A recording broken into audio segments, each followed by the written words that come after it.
take us through the tail of the tape for this important encounter at this weight class. You know, these ladies match up very well. The big difference is that height, at 5'3" to 5'7" for Lara, and a big 5-inch reach advantage for Alejandra Lara. With the official introductions, here once again is Michael C. Williams. Tonight here at Mohegan Sun Arena, the prelims at Bellator 282 now feature a flyweight fight set for 3 5-minute rounds. Introducing first, the blue corner. At 5'3", weighing in 125 pounds even, her professional record 9 wins, 6 losses, fighting out of Natal, Rio Grande do Norte, Brazil, Ilara Joanne. And across the cage, her adversary fighting out of the red corner at 5'7", weighing in 125.5 pounds. Currently ranked number 5, the former title challenger enters tonight at 9-5 from Medellin, Colombia, presenting Alejandra Lara. In charge of the action, your referee, Kevin McDonald. Fighting is more mental than anything. Lara, looking to snap a 2-fight losing streak, took up meditation, changed her diet. Joanne, well, she felt that she should have deserved the decision against Vanessa Porto in her last fight. She's won 3 of 5, but both of them looking to rebound from back-to-back defeats. Both of them looking to stay alive, and both of them looking to take it to each other from the start. Joanne going right after her. Big shots. Alejandra Lara exchanged, came back with a counter. Now we're in the clinch. We're going to see who can get this position. Taking the fight to the ground. It looks like Joanne wants to.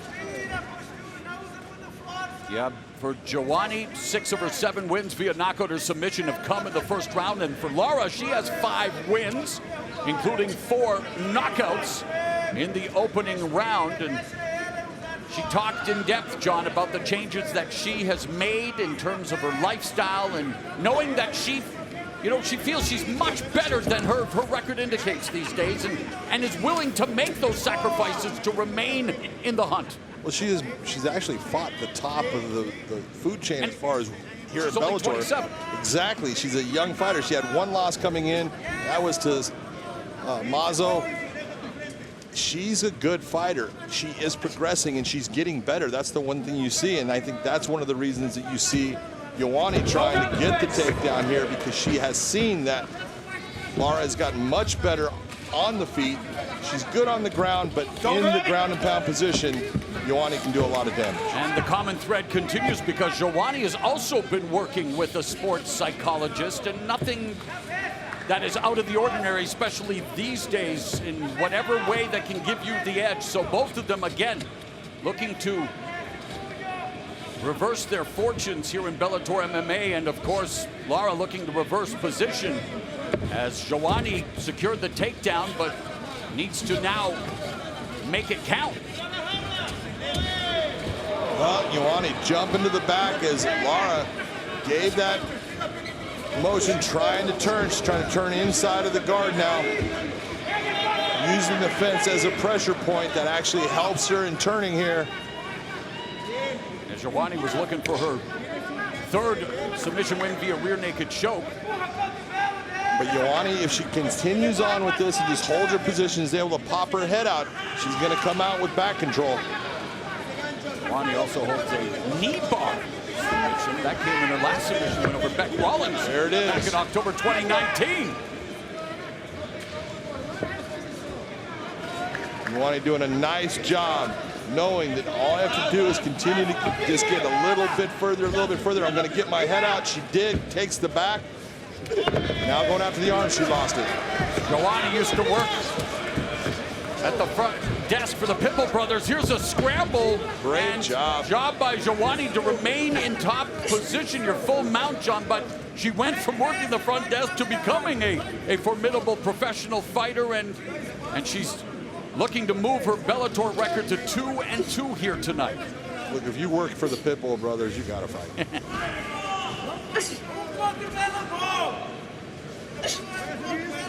Dominant position here for Joanne to see if she can do damage here. She was able to maintain that mount. That was not easy to do. She did a great job of maintaining it. Now she just needs to get some type of posture at times so she can land heavy shots. Flyweight champion. Getting it done here. It's, of course, you're always looking to do your homework, John. And when you look at two opponents here who, again, yes, they're in the midst of two-fight losing streaks, but it doesn't take away from their credentials as fighters. No, not at all. I mean, you're taking a look, and everything you're seeing right now from Joanne, she's getting better on the ground. If there was a weakness that she had in her game, it was the ground. She really enjoyed the stand-up. She had power in her hands, but on the ground, lost to Watanabe based upon, you know, not being able to get out of positions like this. Well, now she's holding Alejandra Lara in these positions and doing damage and showing, you know what, I have improved a lot, and this is now a strength. Yeah, both fighters defeated by Kana Watanabe.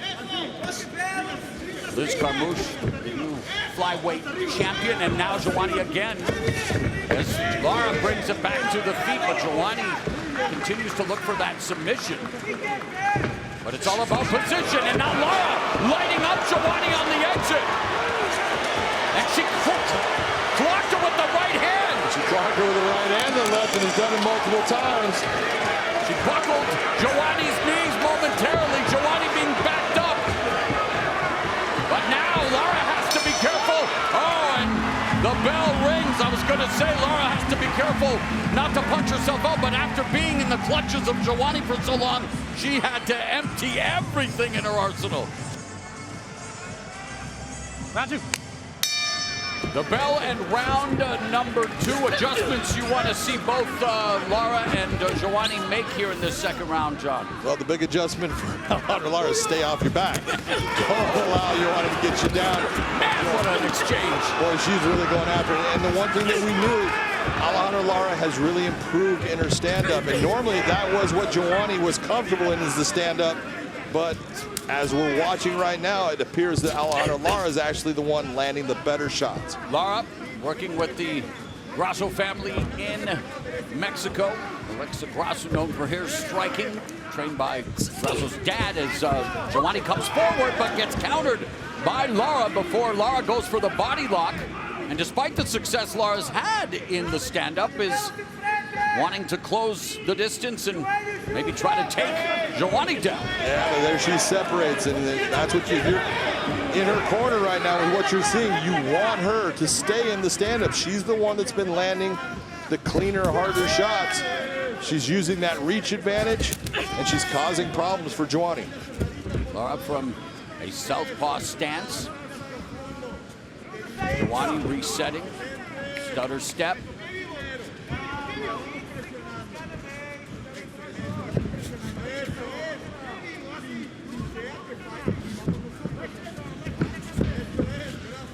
Seconds gone here in the second. Both trying to solve the other puzzle as Joanne lands a right hand on the face of Lara.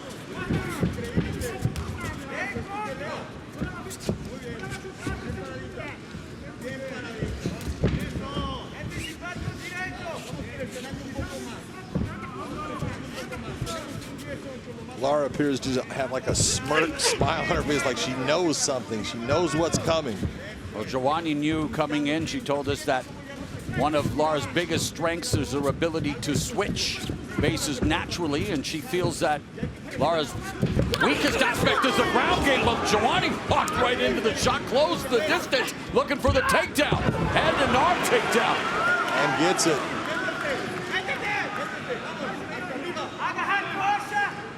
Now Lara in this position on her side, this is a good place for her. She does not want Joanne to end up putting her flat on her back, which is exactly what Joanne is doing right now. Joanne 2 for 2 in the takedown department. Working the body of Lara. Lara trying to just control Joanne, not allow her to improve her position.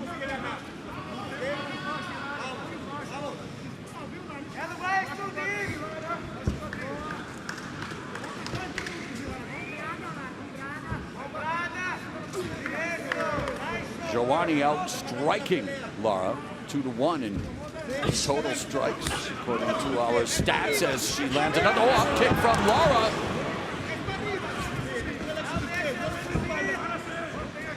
Nice pass by Joanne. Out of half guard into side control.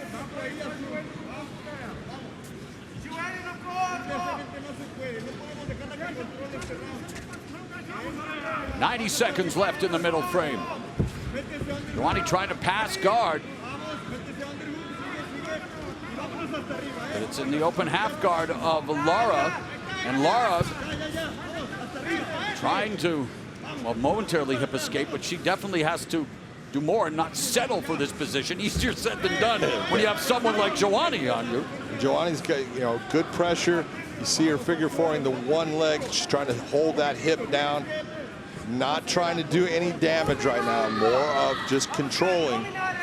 You see Lara trying to just get the elbows in, do anything she can to cause a problem. But Joanne having good hip control, a lot of pressure, heavy hips. That's making it very difficult for Alejandra Lara to move her. Joanne began training Brazilian Jiu-Jitsu at the age of 17. She's a purple belt and went looking for submission in round one, but here with 30 seconds now left in the second round, she controls from top position, but rubber guard there employed by Lara, and really Lara unable to do much from her back with time running out in the round. And that's got her into full guard. That was on the ground. And it was on the ground, John. Of course, leave it to the referee to notice it right away.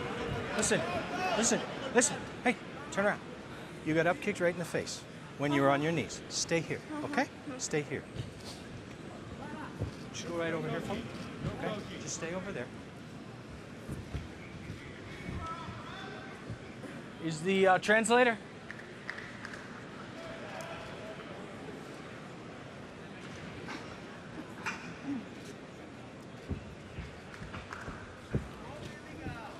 I just need to know, is she okay? She got kicked in the face while she was down. Here you see the guard and you see the kick. She's on her knees. You good? Kick okay. comes across the face. That's illegal. You cannot kick the head or face of a grounded fighter. Yep. Go over Both there. fighters Stay right were there for me, grounded okay? at that time. An illegal blow. Yeah. So I'm going to take a point from her. Kevin McDonald telling you right now, he's taking a point from Alejandra She was down. Lara. You kicked her in the head, so up kick is...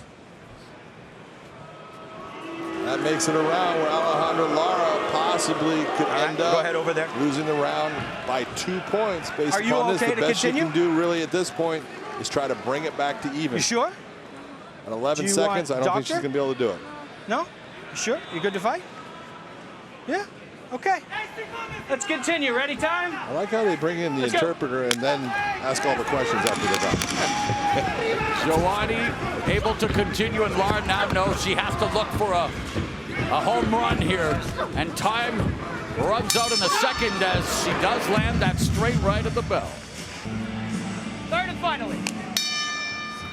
Joanne representing the Pitbull brothers, coming out like a Pitbull. Both fighters. Oh, and Lara landing that elbow as Joanne closing the distance with the clinch. Lara looking to take her down, but instead she ends up on her back courtesy of Joanne. This is exactly where Alejandra Lara did not want to be at the start of this round. She's going to have to work hard to get herself away from Joanne, get herself back to her feet so she can possibly get that knockout, get the win. Mentioned the Pitbull brothers, her camp of the Tricky Pitbull will make his maiden voyage as lightweight champion against #1 ranked contender Sydney Outlaw when we make our first visit to Tacoma, Washington on July 22nd. Bellator MMA, Pacific Northwest. Very impressed with the advancement of Joanne with her ground game. She's much more comfortable. She's heavier on the ground. Her positioning is better. You can tell she's really worked on this to improve.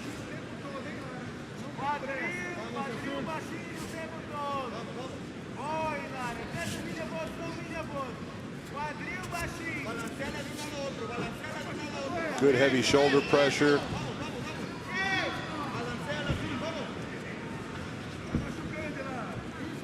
Close guard by Lara, trying to create separation. And there from posture, creating the space. Now she could have. Joanne, now she can, you're right. Instead, it's a kick to the calf by Joanne.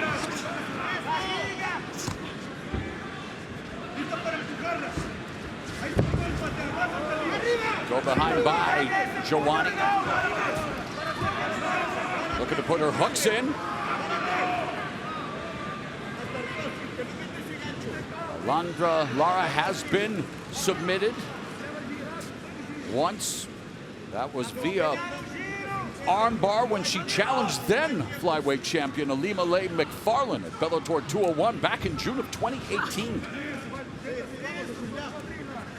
Lara right now is in a position she really needs to start to move. It's not easy when you've got someone like Joanne on the back.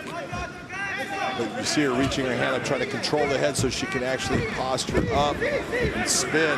She's already spinning. She's going to be able to get through the guard. Now look at that. She has done that. Does she stay on the ground or does she? And remember, we told Joanne had that knee bar submission against Beck Rawlings. You saw how out of control she was in going after her on the ground, and that's what led her right into this position now with Joanne having that leg.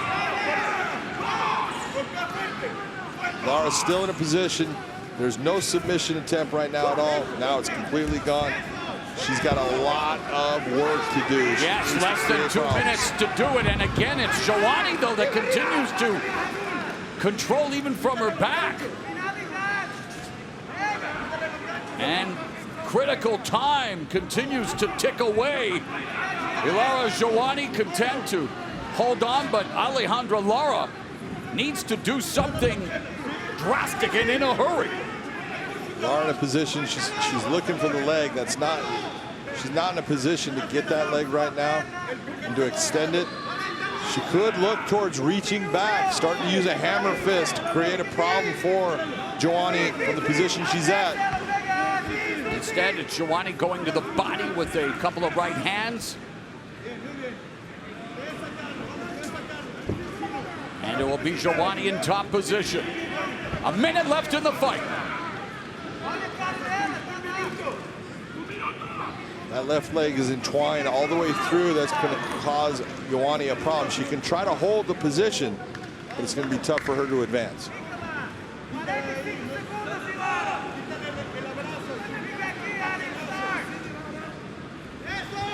Now her leg is free.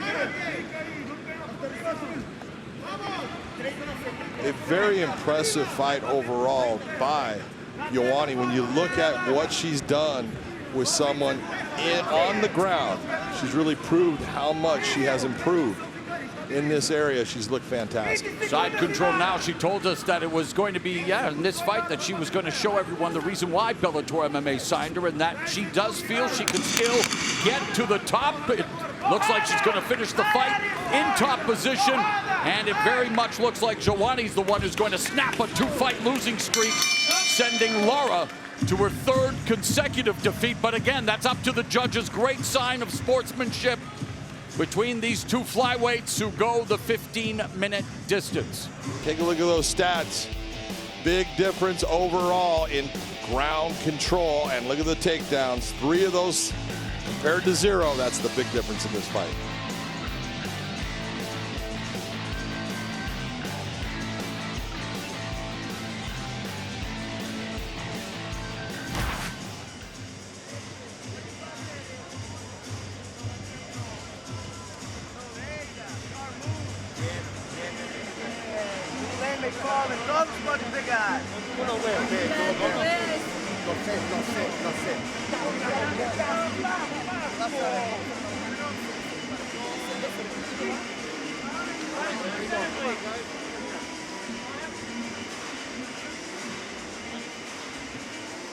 Which fighter is returning to the win column? Michael C. Williams has the answer. Ladies and gentlemen, from the judges' scorecards, your first, Kerry Hatley, 30-26, while Marcel Varela and Doug Crosby both see it the same, 29-27. I'll have it for the winner by unanimous decision, Ilara Joanne. Ilara Joanne